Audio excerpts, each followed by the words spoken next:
Bagaimana dengan Paulus? Kalau tadi Yesus melakukan, para murid juga melakukan sembahyang, Paulus ternyata juga sama.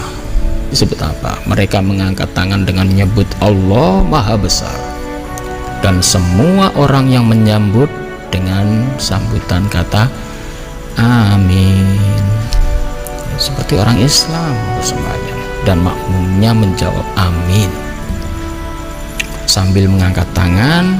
Kemudian mereka berlutut, kemudian mereka sujud menyembah kepada Tuhan dengan muka sampai ke dalam. Assalamualaikum warahmatullahi wabarakatuh. Berjumpa lagi dengan saya Edi Prayitno, masih di channel kesayangan kita kali ini. Sebelumnya saya mengucapkan terima kasih kepada seluruh rekan-rekan yang sudah mendukung dakwah saya, baik itu melalui donatur maupun yang sudah tergabung di dalam member. Dan insya Allah pada awal Desember nanti saya juga akan mengadakan diklat kristologi selama 3 hari. Jika Anda ingin berkenan, silakan Anda hubungi email saya, khusus untuk 30 orang. Pembicaranya dari para ustadz, juga pakar kristologi nasional ya.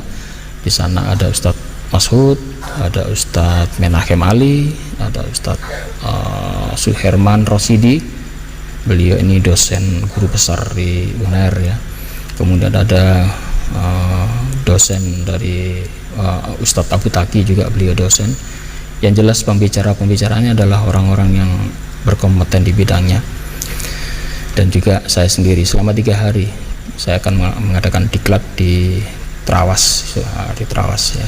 Kalau Anda ingin mengikuti acara kami, silakan Anda hubungi email saya, di deskripsi ada. Nanti Anda akan saya daftarkan. Selama 3 hari akan mengikuti acara ini. Kita utamakan mereka adalah yang akan menjadi dai, yang akan lulus menjadi ulama atau ustadz, terutama yang saat ini sekolah atau kuliah di jurusan ilmu agama Islam. Kemudian mereka yang saat ini menjadi yang saat ini masih aktif di pondok-pondok pesantren, yang ingin menambah ilmu, masalah ilmu kristologi, biar Anda paham, biar Anda tidak mudah ditipu, dan Anda bisa membentengi umat Anda dari pemurtadan. Yang ingin berkenan mengikuti acara diklat besok, silakan Anda hubungi saya lewat email. Insya Allah akan kita laksanakan pada awal Desember 2001, yaitu Jumat, Sabtu, dan Minggu ya. Jadi awal Desember besok. Pendaftaran sudah dibuka, tinggal beberapa orang lagi karena kita hanya membatasi peserta sampai 30 orang saja. Dan insya Allah semua sumbangan dari Anda akan kami pergunakan sebaik-baiknya untuk kegiatan dakwah. Kali ini saya ingin mengomentari, ini ada pendapat yang menarik dari si Saifuddin Ibrahim. Di channelnya dia mengatakan bahwa dia akan balik menjadi Islam lagi kalau di dalam Al-Quran itu ada perintah sholat 5 waktu.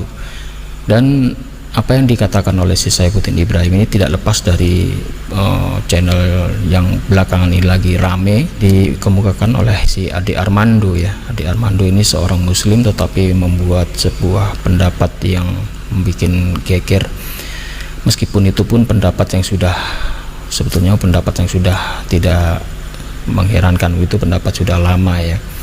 Tetapi saya sendiri juga heran kenapa ini orang Islam malah menunjukkan menyerang Islam sendiri. Apa tujuannya saya juga nggak tahu.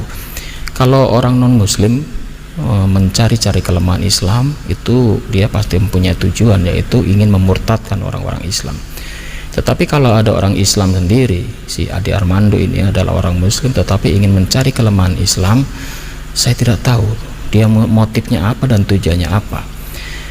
Beliau dosen komunikasi, saya juga pernah kuliah di ilmu komunikasi, dan saya tahu sekali bahwa dia ingin populer dan ingin membuat sebuah berita yang ya, di dalam ilmu komunikasi itu ada yang menarik ya, bahwa kalau ada seseorang digigit anjing itu bukan berita, tetapi kalau ada seorang manusia menggigit anjing itu baru berita.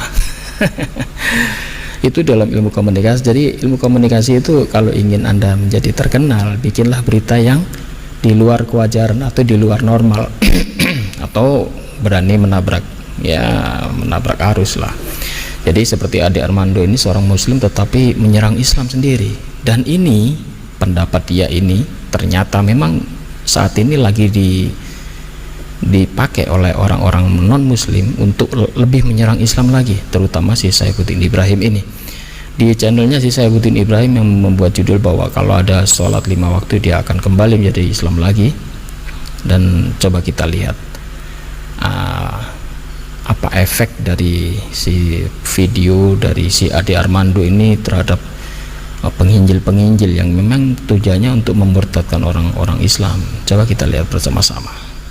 Ade Armando seorang muslim yang moderat, seorang muslim yang di channelnya pakai logika, katanya logika saja. Dia mengatakan bahwa sholat itu tidak ada di dalam Al-Quran. Ini pernyataan yang bagus juga untuk penginjilan saya. Coba Anda perhatikan, ternyata pendapat si Ade Armando ini menguntungkan orang-orang penginjil. Si Saifuddin Ibrahim ini adalah seorang penginjil. Dia mengatakan di mana-mana bahwa dia bisa memurtadkan banyak orang. Dalam sebulan bisa sekian ratus, dia bilang. Bahkan dia sekarang mendirikan sebuah pondok yang dinamakan Pondok Penampungan untuk para Murtadin, dan mempunyai YouTube gereja para murtadin, yaitu gereja YouTube, dan menampung semua orang-orang murtadin di sana. Dan dengan terus terang si Saifuddin Ibrahim ini berbicara bahwa berkat Ade Armando ini malah melancarkan penginjilan dia bisa mempengaruhi orang Islam. Dia mengatakan bahwa ternyata sholat itu tidak ada di dalam Al-Quran, terutama sholat 5 waktu ya. Dan efeknya memang seperti ini. Jadi saya juga heran nih, Ade Armando ini kenapa jadi sesama Islam juga menyerang Islam sendiri. Dan ternyata pendapat dia sekarang ini berantai, tidak hanya berhenti di sini saja, tetapi ternyata video dia itu dipakai oleh orang-orang penginjil. Dan Anda lihat sendiri di beberapa channel Kristen banyak sekali mereka mengambil video si Ade Armando ini dan dipakai untuk menyerang Islam. Mereka merasa mempunyai teman dan untuk menghantam muslim. Ini seseorang dari muslim sendiri menghantam muslim, akhirnya mereka mempunyai teman untuk menyerang Islam. Dan si Saifuddin Ibrahim ini seorang penginjil yang selalu memurtadkan banyak orang dengan terus terang. Berkat Ade Armando dia terbantu dalam penginjilannya. Coba Anda perhatikan sekali lagi. Logika saja. Dia mengatakan bahwa sholat itu tidak ada di dalam Al-Quran. Ini pernyataan yang bagus juga untuk penginjilan saya, bahwa saya ini nggak salah ngomong, nggak asal ngomong gitu. Nah, seperti Anda ketahui bersama ya, ternyata pendapat Ade Armando ini memuluskan orang-orang seperti si Saifuddin Ibrahim ini. Dia ini penginjil, dia ingin memurtadkan banyak orang Islam. Dia mengajak banyak orang Islam untuk masuk ke dalam agama mereka, dan saat ini dia mendapatkan sebuah peluru segar dari seorang Ade Armando yang menyerang Islam. Terutama dia mengatakan memang tidak ada ayat yang pasti di dalam Al-Quran yang mengatakan 5 kali sehari itu harus sholat. Meskipun sudah saya jawab kapan hari bahwa itu tidak harus seperti itu, karena di dalam umat Islam kita di samping Al-Quran kita juga mempunyai hadis. Hadis ini adalah dari Rasulullah SAW. Kita sholat, kita melakukan beberapa syariat itu tidak harus rinci di dalam Al-Quran. Al-Quran hanya menyebut sekilas saja, tetapi secara rinci itu dijelaskan di dalam hadis, dan semua orang percaya akan itu, kecuali kalau orang-orang yang ingkar hadis atau ingkar sunnah. Kecuali lagi mereka memang tidak mempercayai beberapa hadis dan juga tidak mempercayai, hanya mempercayai dari Al-Quran saja. Si Saifuddin Ibrahim dengan jelas mengatakan bahwa berkat Ade Armando dia bisa melancarkan, bisa mempengaruhi, ya intinya mempengaruhi orang Islam, ya memperlancar penginjilan dia bisa terbantu dari pendapat si Ade Armando. Makanya saya heran, ini Ade Armando ini seorang muslim tetapi dia menyerang muslim sendiri. Dia pakar komunikasi. Makanya saya katakan tadi apa, di dalam ilmu jurnalistik itu ada hal yang yang pendapat yang sudah umum, kalau ada anjing menggigit manusia itu bukan berita, tetapi kalau ada manusia menggigit anjing itu baru berita. Nah, Ade Armando ingin namanya lebih populer, membuat berita yang viral, membuat sebuah pendapat. Ya, memang sebetulnya pendapat ini udah pendapat usang, kita semua udah pada tahu itu, hal itu sudah sering dibahas dulu, sering, dan itu bukan hal baru sebetulnya. Tetapi karena yang mengatakan ini Ade Armando, maka disambar oleh orang-orang non muslim yang tidak suka dengan Islam dan selalu menyerang Islam, dipakai untuk sebagai peluru tambahan. Ya, itulah akibatnya. Dan saudara Ade Armando nggak menyadari akan hal ini, entah dia sadar atau tidak. Saya juga nggak tahu motifnya apa dia gitu. Apa karena ingin channel Anda view-nya banyak, dapat duit banyak juga. Baiklah, kita lihat lagi ini apa pendapatnya si Saifuddin Ibrahim. Saya ditanya oleh penonton, Abi, apakah sholat 5 waktu itu ada di dalam Alkitab? Kalau sholat di dalam Alkitab ya nggak ada. Sholat 5 waktu itu nggak ada. Misalnya takbir begini, kemudian rukut, kemudian sujud seperti itu, apalagi bacanya ada kata Muhammadnya, Allahumma sholli ala Muhammad wa ali Muhammad, ya Allah selamatkan Muhammad dan keturunannya, yang tentu saja nggak ada di dalam Alkitab, baik perjanjian lama maupun perjanjian baru. Tetapi saya akan mencari ayat, saya sudah menemukan ayat bahwa Daud itu memuji Tuhan 7 kali. Mazmur 67 ayat 7, aku memuji Tuhan yang telah memberi nasihat kepadaku, ya pada waktu malam hati nuraniku mengajari aku. Ini masalah syariat Kristen. Si Saifuddin Ibrahim membicarakan, ditanya oleh seseorang apakah di Kristen ada tata cara ibadah, sebetulnya tata cara ibadah atau sholat atau sembahyang. Dia mengatakan tidak ada. Memang kalau secara syariat yang persis yang dilakukan oleh umat muslim, harus mengucap dengan doa-doa, mengucap doa sama persis dengan muslim, ya nggak ada, karena Nabi Muhammad waktu itu belum ada. Tetapi esensi daripada sembahyang atau intisari atau tata cara ibadah untuk menyembah pada Allah Subhanahu wa taala itu sudah ada sebetulnya sejak di zaman Nabi Daud, bahkan sejak di zaman Nabi Ibrahim, bahkan sejak di zaman Nabi Adam. Itu menyembah pada Allah Subhanahu wa taala sudah diajarkan tata caranya. Ya, memang betul. Jadi tata cara ini masing-masing nabi mempunyai syariat masing-masing, tetapi intinya tidak jauh berbeda. Mereka sudah melakukan ibadah khusus untuk menyembah kepada Allah Subhanahu wa taala.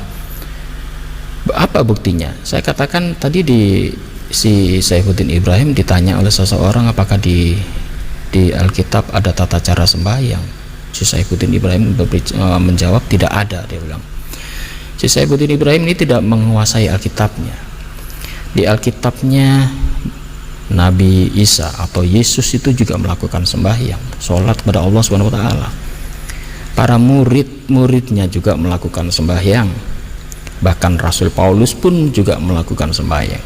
Apakah ada buktinya? Ada. Coba saya tunjukkan buktinya. Si Saifuddin Ibrahim kalau ditanya seseorang dia bilang nggak ada, itu berarti dia tidak menguasai Alkitabnya. Dia malah mengambil ayat dari si Nabi Daud. Terlalu jauh sebetulnya. Karena apa? Karena di dalam syariatnya Nabi Isa atau Yesus sendiri waktu itu juga mengajarkan tata cara sembahyang. Mengapa saya mengatakan itu? Ternyata ayat-ayat sembahyang yang diajarkan Yesus kepada para muridnya, juga kepada Paulus, itu ada di dalam Alkitabnya. Ingin bukti? Ayo coba kita lihat. Kalau tadi dia menampilkan ayat dari Nabi Daud, itu terlalu jauh sebetulnya. Nabi Daud itu memakai syariat sendiri, kemudian ada Nabi Musa, kemudian dari Taurat, dan sampai kepada syariatnya Nabi Isa atau Yesus. Dan Anda si Saifuddin Ibrahim sebagai pengikut Kristus, seharusnya Anda mengikuti syariatnya Nabi Isa atau Yesus. Di dalam tata cara sembahyang, Yesus sudah mengajarkan tata caranya. Tetapi saat ini apa? Banyak sekali denom-denom Kristen atau kelompok-kelompok Kristen itu berbeda-beda tata cara dalam beribadah. Katanya mereka mendapatkan wahyu dari Roh Kudus. Tetapi kenapa syariatnya dalam tata cara ibadah bermacam-macam caranya, antara gereja satu dengan yang lain beda-beda, dan juga malah berbeda dengan tata cara yang diajarkan oleh Yesus sendiri dalam melakukan ibadah, menyembah kepada Allah Subhanahu wa taala atau menyembah pada Allah Bapa. Yesus mengajarkan, Yesus sembahyang, Yesus juga sholat, Yesus mengajarkan tata caranya, dan tata cara ini diteruskan oleh para murid-muridnya. Dan para murid-muridnya ini juga mengajarkan kepada Paulus, dan Paulus juga melakukan. Kalau tadi Nabi Daud melakukan sembahyang dalam satu hari 7 kali, itu mensyariatnya Nabi Daud. Bahkan Nabi Musa di dalam kitab Tauratnya juga banyak sekali di sana melakukan tata cara ibadah yang dilakukan oleh orang-orang Yahudi sampai hari ini. Shema Yisrael itu dalam tata cara Yahudi, dalam satu hari ada sekian waktu untuk beribadah pada Allah Subhanahu wa taala. Shema Yisrael. Dan juga tata cara ibadah yang dilakukan Yesus juga ada. Tetapi Saifuddin Ibrahim ngomong dia tidak tahu. Berarti dia tidak menguasai Alkitabnya. Coba kita lihat buktinya mana. Ayo kita buktikan bersama-sama. Kita bisa lihat ya. Kita bisa lihat kalau tadi dia memberi contoh Nabi Daud, itu ada di dalam Mazmur pasal 119 ayat 164. Di sana dikatakan 7 kali dalam sehari aku memuji-muji Engkau karena hukum-hukummu yang adil. Dalam terjemahan yang lain, Mazmur 119 ayat 164 ya, aku terus-menerus bersyukur kepadamu karena hukummu yang adil. Ada 2 perbedaan, ada 2 terjemahan di dalam Alkitab mereka sendiri. Yang satu disebutkan aku memuji-muji Engkau, tetapi di terjemahan yang lain aku terus-menerus bersyukur kepadamu karena hukummu dalam sehari 7 kali. Yang satu mengatakan aku memuji-muji, yang satu mengatakan aku bersyukur kepadamu 1 hari 7 kali. Ini syariat Nabi Daud. Intinya apa? Intinya dalam 1 hari Nabi Daud melakukan sembahyang pada Allah 7 kali. Memuji itu adalah mengucap syukur, bersyukur pada Allah, menyembah, bersujud, dan juga memanjatkan doa. Karena apa? Karena intisari dari sembahyang sholat itu adalah doa memanjatkan puji syukur. Umat Islam dalam 1 hari 5 kali juga sama, intinya mengucapkan syukur. Kalau Anda baca bacaan di Al-Quran itu intinya adalah doa dan ucapan syukur, dan ini sama dengan yang dilakukan oleh Nabi Daud. Dalam 1 hari 7 kali Nabi Daud melakukan. Bagaimana dengan Yesus? Yesus juga melakukan sembahyang, dan Yesus juga mengajarkan tata cara ini kepada murid-muridnya. Coba Anda lihat Yesus juga mengajarkan tata cara ini. Coba Anda lihat di dalam Matius pasal 26 ayat 39. Maka Yesus maju sedikit, lalu sujud, lalu berdoa katanya, ya Bapakku, jikalau sekiranya mungkin, biarlah cawan ini lalu daripada aku, tetapi janganlah seperti yang ku kehendaki, melainkan seperti yang Engkau kehendaki. Ini adalah waktu Yesus mau ditangkap di Taman Getsemani. Yesus memimpin sholat, Yesus memimpin sembahyang, Yesus maju ke depan, maju sedikit sebagai imam, lalu sujud, lalu berdoa. Dan doanya apa? Ya Bapakku, ya Allahku. Jadi Yesus itu bukan merasa dirinya sebagai Tuhan, tetapi Yesus menyembah Tuhan, menyembah Allah Bapanya. Dan yang Anda patut perhatikan di dalam Matius pasal 26 ayat 39 ini ada dua kehendak. Yang satu kehendak Yesus, yang satu kehendak Allah Bapa atau Allah Subhanahu wa taala. Kalau Yesus itu adalah Allah sendiri, tidak mungkin ada dua kehendak.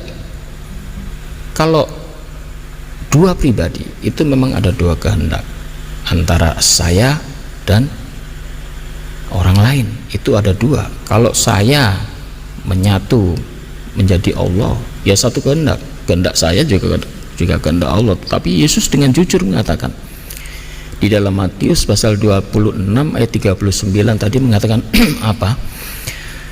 Biarlah yang terjadi adalah kehendakmu, bukan kehendakku. Tetapi janganlah seperti yang ku kehendaki, tetapi seperti yang engkau kehendaki. Berarti apa? Berarti Yesus tidak punya kehendak seperti kehendaknya Allah. Ada dua kehendak dan bukan satu kehendak. Dari sini mungkin Anda sudah sadar, ini saya masih membahas masalah tata cara sholatnya, sembahyangnya Yesus. Ternyata Yesus juga mengajarkan. Yesus maju ke depan, sujud, berdoa. Yesus bersungguh. Di dalam terjemahan yang lain ya, kalau di Matius pasal 26 ayat 39 itu hanya maju, sujud dan berdoa. Tetapi di kitab lain, di kitab terjemahan yang lain itu dikatakan, ini di kitab terjemahan yang lain ya, kemudian Yesus pergi lebih jauh sedikit lalu tersungkur ke tanah dan berdoa. Kalau tersungkur ke tanah itu apa maksudnya? Berarti ya dahinya sampai menuju ke tanah, bersujud sampai menempel ke tanah. Berarti Yesus mengajarkan cara sembahyang. Memang tata cara yang disebutkan, tata cara berdoanya tidak seperti orang Islam, syariatnya berbeda-beda. Yesus mengajarkan kok. Intinya berdoa, mengucapkan syukur. Di sana Yesus mengatakan ya Bapa dan macam-macam.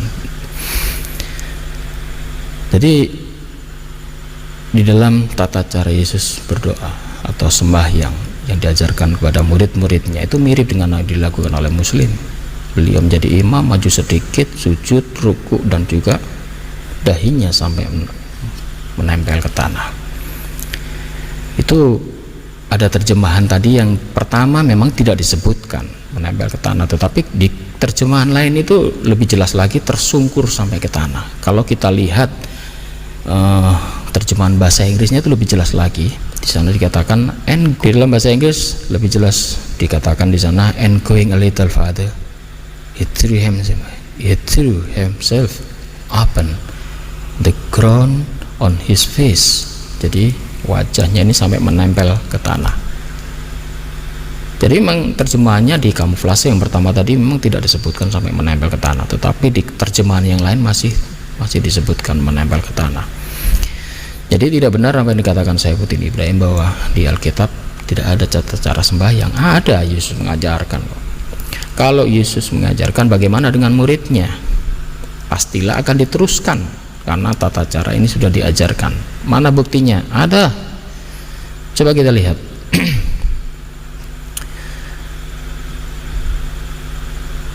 Yaitu di dalam Kisah Para Rasul pasal 3 ayat 1. Ini Yesus sudah tidak ada ya. Ternyata ibadah yang diajarkan oleh Yesus kepada murid-muridnya itu tetap dilakukan. Ini tertulis di dalam Kisah Para Rasul pasal 3 ayat 1. Di sana disebutkan apa? Pada suatu hari menjelang waktu sembahyang, yaitu pukul 3 petang, naiklah Petrus dan Yohanes ke bait Allah, Baitullah, bait Allah, bait Allah disebut mereka. Jam 3 petang itu waktu apa? Sholat apa? Sholat asar kalau dalam Islam. Mereka melakukan sembahyang, murid-muridnya melakukan sembahyang di jam tertentu, di jam asar. Di dalam Kisah Rasul di sana disebutkan murid-muridnya pada suatu hari itu menjelang waktu sembahyang. Berarti ini waktunya sudah ditentukan, menjelang waktu sembahyang, yaitu pukul 3 petang naiklah Petrus dan Yohanes ke Baitullah atau bait Allah. mereka melakukan sembahyang jam 3. Sudah mengerti?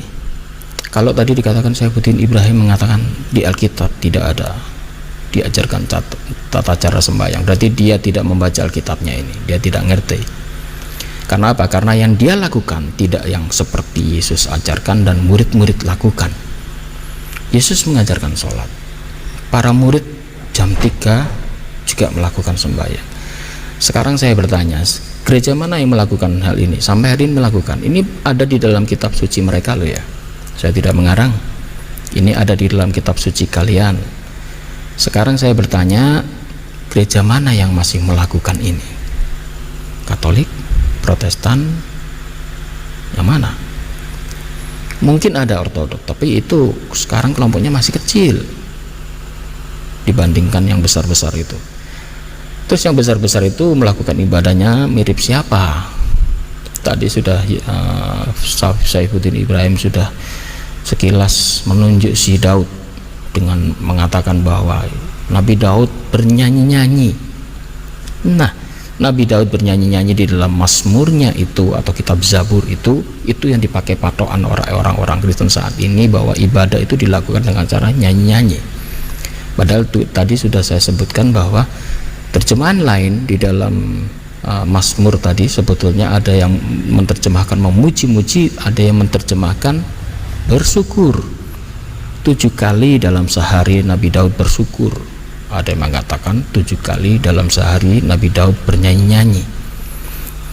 Kan memang ada 2 pendapat, mana yang benar? Karena sampai hari ini syariat dalam ibadah, terutama dari ibadahnya si Saifuddin Ibrahim, mereka tidak mempunyai syariat yang pasti. Yesus mengajarkan tata cara sholat, murid-muridnya melakukan, dan orang-orang Kristen sekarang ternyata melakukan ibadahnya beda dengan apa yang dilakukan Yesus kala itu. Bagaimana dengan Paulus? Kalau tadi Yesus melakukan, para murid juga melakukan sembahyang, Paulus ternyata juga sama, karena Paulus juga mengikuti apa yang dilakukan oleh para murid-muridnya Yesus. Paulus ini tidak pernah bertemu dengan Yesus, tetapi dia melakukan perintah ini sesuai dengan yang dilakukan oleh murid-muridnya. Bisa Anda baca di dalam Efesus, kitab suratan Paulus kepada jemaatnya di Efesus pasal 3 ayat 14. Di sana Paulus mengatakan, itulah sebabnya aku sujud kepada Bapa. Paulus mengatakan sujud kepada Bapa. Paulus tidak mengatakan sujud pada Yesus, tidak. Coba Anda cari ayatnya, tidak ada satupun. Bahkan di terusan ayatnya itu Paulus dalam banyak hal menceritakan ada 2 pribadi. Yang satu yaitu Allah Bapa, dan yang satu adalah Yesus Kristus yang dia utus itu. Jadi Paulus sebetulnya dalam tata cara ibadahnya tetap menyembah kepada Allah Bapa. Coba Anda perhatikan surat-surat Paulus, di sana banyak sekali menceritakan bahwa Paulus itu mempercayai adanya kehadiran dan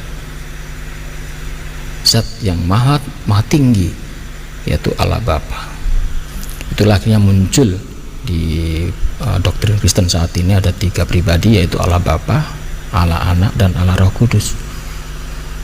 Karena apa? Karena di dalam ajaran-ajaran Paulus sendiri sebetulnya Paulus tidak melepaskan ketuhanan Allah Bapa. Karena Paulus ini adalah dulunya orang Yahudi. Orang Yahudi sangat ketat sekali, dia mengetahui betul siapa yang menciptakan langit dan bumi ini.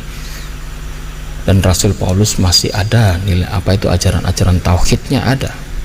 Buktinya apa? Buktinya di dalam Efesus pasal 3 ayat 14 tadi dikatakan bahwa Paulus masih melakukan tata cara sholat sembahyang. Paulus masih sujud kepada Allah Bapa, bukan menyembah Yesus, tidak ada. Coba Anda cari di kitabnya Paulus bahwa Paulus melakukan sujud, berdoa, menyembah Yesus, tidak ada. Yesus bagi Paulus tetap Kristus, orang yang disucikan, tetapi Paulus dalam tata cara ibadahnya tetap sujud kepada Allah Bapa. gitu ya. Jadi tidak betul apa yang dikatakan si Saifuddin Ibrahim bahwa di Alkitabnya tidak diajarkan tata cara sembahyang.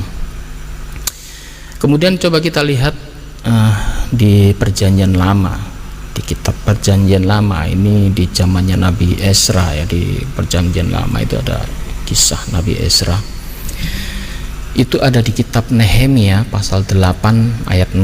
Ini ajaran apa itu, apa yang dilakukan Yesus itu sebetulnya ada sangkut pautnya dari ajaran kitab Perjanjian Lama, karena Yesus saat beliau hidup itu melakukan syariatnya Nabi Musa. Beliau juga beribadah ke sinagog, beliau beribadah sembahyang, beliau juga berpuasa, beliau juga sunat. Coba kita lihat di Perjanjian Lama bagaimana tata cara sembahyang itu. Bisa Anda baca di kitab Nehemia pasal 8 ayat 6.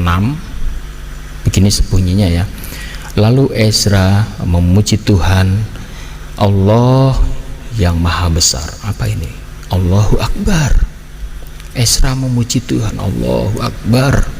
Dan semua orang menyambut dengan amin. Apa ini? Berarti Ezra menjadi imam dan orang-orang di belakangnya menyaut amin sambil mengangkat tangan. Kemudian mereka berlutut, kemudian sujud menyembah pada Tuhan dengan muka sampai ke tanah. Ini ada di kitab Perjanjian Lama, Nehemia pasal 8 ayat 6. Dengan jelas di sana dikatakan bagaimana tata cara sembahyang itu. Pertama, memuji Tuhan. Kita memuji Tuhan. Umat Islam dalam beribadah juga memuji Tuhan, membaca doa, membaca bacaan-bacaan Al-Quran, memuji Tuhan, mengagungkan namanya, dan mengangkat tangan dengan menyebut apa? Allahu Akbar. Di dalam Nehemia tadi disebut apa? Mereka mengangkat tangan dengan menyebut Allah Maha Besar, dan semua orang yang menyambut dengan sambutan kata amin, seperti orang Islam bersembahyang, dan makmumnya menjawab amin sambil mengangkat tangan. Kemudian mereka berlutut, kemudian mereka sujud menyembah kepada Tuhan dengan muka sampai ke dalam, menempel tanah. Tata cara ibadah ini sudah ternyata sudah diajarkan, dan ini disempurnakan oleh Islam. Nabi Muhammad menyempurnakannya menjadi sholat 5 waktu sehari, memuji Tuhan. Berarti ada benang merah antara risalah nabi-nabi terdahulu, kemudian sampai Nabi Isa, Nabi atau Yesus kepada murid-muridnya, dan diteruskan oleh risalah kepada Nabi Muhammad. Nabi Muhammad meneruskan risalah ini. Tata cara ibadah ini tidak dihilangkan oleh Nabi Muhammad, tetapi disempurnakan dengan berdasarkan wahyu Allah.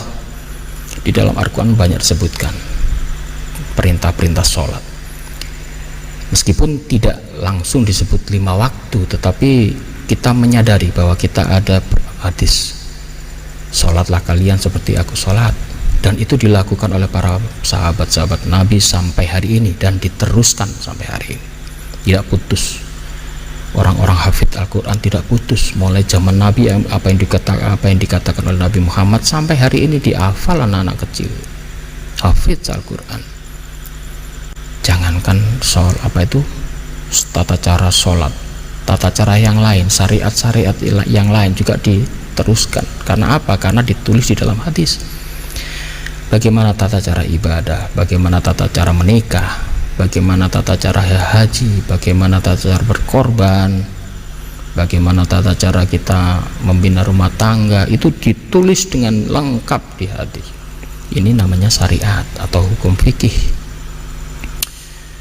Dan ini yang tidak dimiliki oleh orang-orang ya sebelah.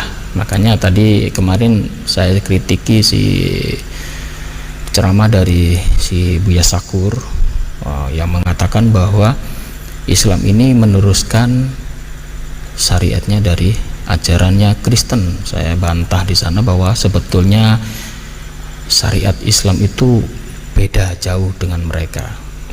Memang tata cara ibadahnya hampir sama atau diwariskan, tetapi yang dilakukan oleh orang Kristen sekarang apa? Beda.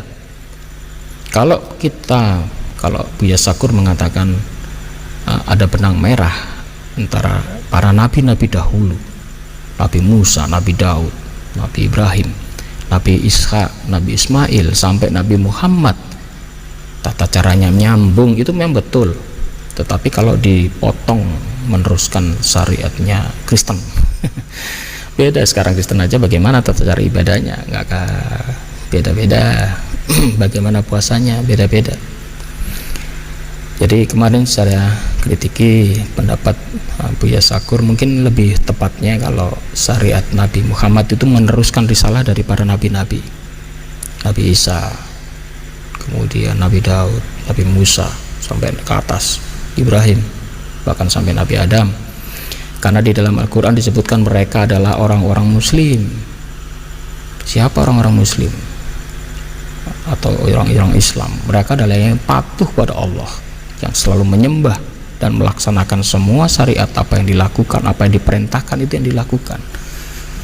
Dan ketaatan ini dilakukan oleh para nabi, diteruskan sampai di zaman ini. Gitu ya. Jadi saya sedikit mengoreksi si Saifuddin Ibrahim tadi yang mengatakan di dalam Alkitab tidak ada perintah sembahyang, sholat. Saya sudah tunjukkan ayatnya. Di dalam Al-Quran perintah sholat itu banyak sekali. Di dalam Ar-Rum pasal 17 ayat 18, di sana kita diperintahkan, maka bertasbihlah kepada Allah di waktu kamu berada di petang hari dan waktu kamu berada di waktu subuh, dan baginya lah segala puji di langit, di bumi, di waktu kamu berada pada petang hari dan di waktu kamu berada di waktu zuhur. Bertasbihlah, memuji Tuhan. Intinya sama dengan apa yang dilakukan oleh Nabi Daud, bersyukur, memuji Tuhan. Intinya doa, sholat, sembahyang itu berdoa, intinya adalah bersyukur. Kemudian di dalam Al-Isra ayat 78, di sana disebutkan, dirikanlah sholat dari sesudah matahari tergelincir sampai gelap malam, dan dirikanlah pula sholat subuh. Sesungguhnya sholat subuh itu disaksikan oleh para malaikat. Kemudian di ayat lain di kitab Hud ayat 114, dan dirikanlah sembahyang itu pada kedua tepi siang, pagi dan petang, dan pada bagian permulaan daripada malam. Sesungguhnya perbuatan-perbuatan yang baik itu menghapuskan dosa perbuatan-perbuatan yang buruk. Itulah peringatan bagi orang-orang yang ingat. Jadi sembahyang atau sholat, di samping memuji, bersyukur pada Allah, juga meminta ampun, dan Allah menghapus dosa-dosa kalian, dosa-dosa sebelum melakukan sholat tadi. Waktu kita berdoa minta ampun, dosa-dosa itu gugur. Kecuali doa kepada orang lain, ya kita harus datang meminta maaf. Tetapi kalau dosa kita pada Allah, saat kita melakukan sholat sembahyang itu, dosa-dosa kita dijamin dihapus, diampuni oleh Allah SWT. Ini adalah kelebihan yang dimiliki oleh orang Islam. Jadi demikian ya, gonjang-ganjing masalah sholat ini memang pengaruhnya luar biasa. Jadi Ardi Armando, Anda tanpa sadar sudah membuat sebuah peluang orang-orang penginjil-penginjil ini untuk melemahkan Islam. Jadi Anda kalau berpendapat harus hati-hati, terutama menyerang agama Anda sendiri. Mungkin Anda ingin mencari ketenaran, tetapi di balik Anda mencari ketenaran itu efeknya sangat luar biasa, berpengaruh pada agama Anda sendiri. Dan ini dimanfaatkan oleh orang-orang yang ingin merongrong agama Islam, yang ingin menjatuhkan orang-orangnya untuk dimurtadkan. Para penginjil-penginjil ini mengajak orang-orang Islam untuk masuk ke dalam agama mereka, dan ini memang misi mereka. Karena di dalam Alkitab di sana disebutkan bahwa diwajibkan untuk kalian menyebarkan, mewartakan Injil ke seluruh dunia, dan jadikan seluruh bangsa itu menjadi murid-muridku. Agama syiar Islam juga demikian. Makanya saya di Yayasan At-Tauhid Pembinaan Mu'alaf, kebetulan saya sebagai ketua wilayah Jawa dan Bali, membina para mu'alaf. Banyak sekali mu'alaf-mu'alaf yang kita bina saat ini ya. Di samping di pulau-pulau lain kita punya beberapa wilayah, ketua-ketua wilayah Helang, sampai di seluruh Indonesia kita punya. Dan alhamdulillah kita saat ini tetap membentengi umat ini daripada penggerusan akidah umat ya. Jangan sampai Anda, saudara-saudara Anda, tergoda atau tertipu dengan bahasan-bahasan semacam ini yang bisa melemahkan iman Anda. Itulah sebabnya saya mengetuk hati Anda semuanya. Jika Anda mempunyai dana lebih, silakan Anda dukung saya. Saya membuka donasi terus terang untuk membantu para mu'alaf-mu'alaf yang kekurangan, karena yayasan kita saat ini juga berkonsentrasi untuk membangun pondok pesantren di Jombang, pondok pesantren yang besar, 1 hektar wilayahnya. Dan insya Allah sekarang sudah mulai dibangun. Kemarin kita lihat ke sana sudah mulai dibangun masjidnya, dan juga jalan-jalannya sudah mulai diratakan ya, tepatnya di Wonosalam, Jombang. Jadi kalau Anda ingin membantu saya, silakan Anda kirim ke rekening saya bisa, atau ke rekening yayasan untuk membantu melancarkan tujuan dakwah kita untuk membentengi umat ini. Dan jika Anda berkenan, silakan hubungi ya. Jika Anda ingin mendonasikan donatur Anda, silakan. Saya juga mencantumkan donasi saya dan juga donasi Yayasan At-Tauhid. Demikian dari saya, apa yang sudah saya utarakan tadi, semoga ada manfaatnya. Dan jikalau saya mempunyai salah kata, saya mohon permintaan maaf sebesar-besarnya. Akhirul kalam, semoga ini bermanfaat. Semoga Anda menjadi mu'alaf, yang belum menjadi mu'alaf masuk Islam jadi mu'alaf, yang saat ini sudah menjadi mu'alaf pertahankan iman Anda, jangan sampai goyang dan kembali pada agama lama Anda. Dan yang belum mengenal Islam, silakan Anda belajar Islam, jangan terpengaruh dengan provokasi macam-macam di luar. Jangan keraskan hati Anda supaya Anda juga mendapatkan keselamatan dan masuk Islam, mendapatkan hidayah dari Allah Subhanahu wa taala. Demikian dari saya. Ikuti kajian saya selanjutnya, dan saya mengucapkan banyak terima kasih pada saudara-saudara member, kemudian saudara-saudara yang sudah mendonasikan dana Anda kepada kami, pada Yayasan At-Tauhid, dan juga pada Yayasan Abdullah Wasian Foundation. Demikian, wabillahi taufiq, wabillahi taufiq wal hidayah. Wassalamualaikum warahmatullahi wabarakatuh. Terima kasih.